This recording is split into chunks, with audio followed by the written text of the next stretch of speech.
बिस्मिल्लाहिर्रहमानिर्रहीम। दोस्तों अज कारपेटर हिकिड़ी बंदूक ठाही है। माकड़ हुजनि, पखी हुजनि, सभु कुझु भॼी वेंदा। एतिरे क़दुरु जो माण्हू भॼी वेंदा। अॼु असां तव्हांखे उहा वीडियो ॾेखारूं था, बंदूक ठाहे ॾेखारूं था। हेठि असां हीअ बंदूक पई आहे, हीअ PVC पाइप आहे जेको हितां असां टंडोलायर मां वरितो आहे। ऐं हीअ असांखे टोटल ख़र्चो 500 रुपया पियो आहे। ऐं 100 रुपए जो कारपेट असां वरितो आहे, उहा तव्हांखे ॾेखारूं था। हीअ जेको असांजे कारपेट पियो आहे, जेको फ्रूट पचाइण वारो कारपेट आहे, केला पचाइण वारो, जेको अंब पचाइण वारो कारपेट आहे। हीअ सिर्फ़ु असां 50 जो वरितो आहे। हिन मां नंढा टुकड़ा पीस ठाहिया आहिनि।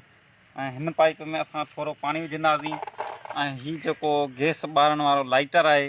ऐं हीअ असांजी बंदूक हाणे फुल तयारु आहे। हिन में थोरो पाणी लॻाए तव्हांजी बंदूक जो फायर कराईंदा आहियूं। ऐं तव्हां ॿुधिजो,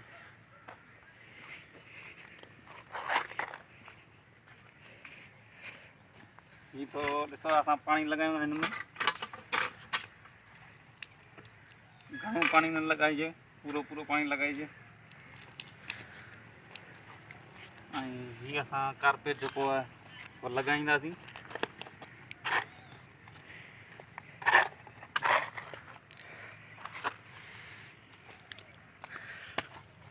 हीअ कारपेट जा नंढा नंढा टुकड़ा आहिनि। ऐं हीअ टुकड़ा असां अंदरि लॻाईंदासीं हिन में। ऐं पाणी में गैस ठहंदी, ऐं गैस में लाइटर जी चिणक ईंदी। ऐं तव्हां धमाको ॿुधिजो।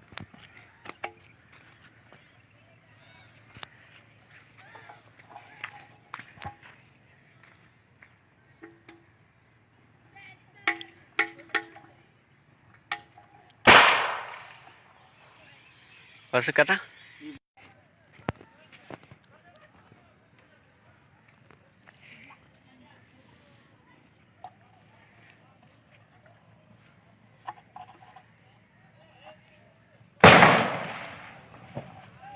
हल।